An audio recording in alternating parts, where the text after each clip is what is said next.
అంతకుముందు కొద్ది చెట్లు ఉన్నాను, కొట్టిన కొంచెం వచ్చింది. రైతు సోదరులందరూ నమస్కారం అండి. శౌర్య అగ్రిటెక్ అనే కంపెనీ నుంచి వచ్చాము. ఈ యొక్క శౌర్య అగ్రిటెక్ అనే కంపెనీ నుండి మన మిర్చిలో మేజర్గా వైరస్కి అంటే బొబ్బర మరియు తెల్లదోమ సమస్య ఎక్కువగా ఉన్న ఈ పరిస్థితుల్లో మన త్రినేత్ర అని చెప్పేసి 3 బాటిల్స్ కలిగిన ఒకే సెట్ అది. ఆ త్రినేత్ర అని చెప్పేసి ఒక కొత్త ప్రోడక్ట్ ఇవ్వడం జరిగింది. ఈ మన రైతు పేరు వచ్చేసి మర్రి లక్ష్మయ్య గారు, కందిపాడు గ్రామం, బెల్లంకొండ మండలం, పల్నాడు జిల్లాలో ఉన్నాము. మరి 14వ తారీఖు ఉదయం పూట యొక్క త్రినేత్ర అనే మందును ఈ మిరదాడు కొట్టడం జరిగింది. కొట్టిన తర్వాత ఎలా ఉంది, అంతకుముందు ఏమున్నాయి, ఈ త్రినేత్ర కొట్టిన తర్వాత ఏమేమి పోయినాయి, ఏం మార్పులు వచ్చినాయి చేలో అనేది రైతు మాటలో విందాం. నమస్తే సార్, ఎన్ని రోజులు అయిందని కొట్టింది? 4 రోజులు. ఎట్లా ఉందో ఒకసారి గట్టిగా మాట్లాడండి. తామర పురుగు, తెల్లదోమ, పచ్చదోమ, వచ్చే చిట్టు గెనుపు, ఆకు చిట్టాకుతో వచ్చిన గెనుపు కల్లా దగ్గర కాపు సెట్ అవుతుంది. ఎన్ని రోజులు అయింది కొట్టి మీరు ఇప్పటికి? 4 రోజులు. 4వ రోజు ఇది. 3 రోజులు కంప్లీట్ అయ్యి 4వ రోజు జరుగుతుంది. తెల్లదోమ ఉందా ఇంతకుముందు చేలో? ఉంది. తెల్లదోమ బాగుంది. పైన ముడుతుందా? ఉంది. తామర పురుగు ఉంది. మామూలు పురుగు ఉందా? మామూలు పురుగు అంటే ఎక్కడ పడదు. మామూలు పురుగు ఆడన్నోడు తగిలింది. మేజర్గా తెల్లదోమ, తామర పురుగు ఉంది. అదేవిధంగా ఇప్పుడు మీకు కలర్ ఎట్ ఉంది, క్వాలిటీ ఇప్పుడు మెద్దనం చిట్టాకుతో గ్రోత్ బాగుంది. చిట్టాకుతోటి గ్రోత్ కూడా బాగా నీట్గా పచ్చగా ఉంది చెట్టు కలరు. ఇప్పుడు వచ్చే ఆకు ఎలా ఉందండి? ఇది నీట్గా ఉంది. చిట్టాకే వస్తుందా, ఏమన్నా బెర్రాకు వస్తుందా? చిట్టాకే. కొత్త ఆకు వచ్చేది చిట్టాకుతోనే వస్తుంది. చిట్టాకుతోనే వస్తుంది. గనుపు కూడా దగ్గరగా ఉంటుందా, దూరంగా ఉంటుందా? దగ్గరగానే ఉంది. ఇది గనుపు, ఇది గనుపు చాలా దగ్గరగా ఉంటుంది. ఇబ్బంది ఏం లేదు. బెర్రాకు రావడం కానీ, గనుపు ఎడంగా బొంగులాగా రావడం కానీ ఇట్లా పరిస్థితి ఏం లేదు కదా. కొట్టుకోవచ్చు, ముందు కొట్టుకోవచ్చు అంటారా?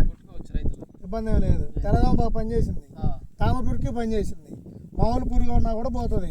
అదేవిధంగా ఇందాక మనం చెట్టు చూసాము, బొబ్బరి చెట్టు. ఈ బొబ్బరి చెట్టు ఉంది కదా, ఇంతకుముందు ఎట్లా ఉండేది? కొట్టక ముందు ఇరిగిపోతుంట ఆకు పెలుసు మీద. ఈ ఆకు అనేది పెలుసుగా ఉండి ఇట్లా అంటే ఇరిగిపోయింది, అంతే కదా. ఇప్పుడు ఎలా ఉంది? కొట్టిన తర్వాత మనం యంత్రం వచ్చినా కూడా అసలు ఏందనేది కూడా ఉండదు. ఆకు పగలటం, ఇరిగిపోవడం అనేది ఉండదు. మెత్తబడి ఇక్కడ నుంచి కొత్త ఇగురు వస్తూ ఉంటుంది. గమనించండి, ఇది బొబ్బరి చెట్టు అండి. ఈ బొబ్బరి చెట్టులో ఈ యొక్క కొత్త ఇగురు వచ్చేది ఈ ఇగురికి వచ్చేదానికి బొబ్బరు లేకుండా వస్తుంది. ముడత కానీ ఎన్ని లేకుండా సన్నగా ఇగురు వస్తుంది. ఇది కూడా కొత్తగా వస్తుంది. ఇంకా ఈరోజు 3వ రోజు కదా, మీకు రేపు ఎల్లుండికి ఇది బాగా కనపడిద్ది. ఇది ఒకసారి గమనించండి. అట్లాగనే మీ చేలో ఏదైతే ఈ చెట్టు ఉందో, మీ కొత్త చెట్టుకి పక్కన చెట్లకి స్ప్రెడ్ అవ్వడం అనేది ఉండదు బొబ్బరు అనేది. అదేవిధంగా బొబ్బరు వచ్చిన చెట్టు కూడా మెత్తబడి చిట్టిగురితోటి బాగా వస్తుంది. అర్థమైందా? ఈ స్పెషాలిటీ ఏంటంటే వైరస్ మీద కూడా బాగా పనిచేస్తుంది. తెల్లదోమ ఎప్పుడైతే కంట్రోల్ అవుతుందో, నల్లి, తామర పురుగు ఆటోమేటిక్గా బొబ్బర వైరస్ అనేది చాలా కంట్రోల్ అవ్వడం జరుగుతుంది. ఈ యొక్క విషయాన్ని మీ చుట్టుపక్కల ఉన్నాయి కదా మిరదోటలు, ఈ ఊరు రైతులందరూ కూడా కొంచెం తెలియజేయండి. ఈ నెంబర్ కూడా చెప్తాము ఇప్పుడు, ఎందుకంటే ఒక రైతే నమ్మగలుగుతాడు. అందుకని మీ నెంబర్ ఇస్తాను డైరెక్ట్గా. ఎవరైనా ఫోన్ చేసి త్రినేత్ర గురించి అడిగితే ఏంటి పరిస్థితి అనేది, మీకు ఎలాగైతే పనిచేసిందో అదే విషయాన్ని చెప్పండి. ఓకేనా? ఒకసారి మీ ఫోన్ నెంబర్ చెప్పండి. 8184975621. మర్రి లక్ష్మయ్య గారు, కందిపాడు, బెల్లంకొండ మండలం, పల్నాడు జిల్లా. ఓకేనా? ఓవరాల్గా ఈ ముందు కొట్టుకోవచ్చు కదా, కొట్టుకోవచ్చు. బాగా సైడ్ బ్రాంచెస్ రావడం కానీ, సైడ్ ఎమ్ము కానీ, చిట్టాకు,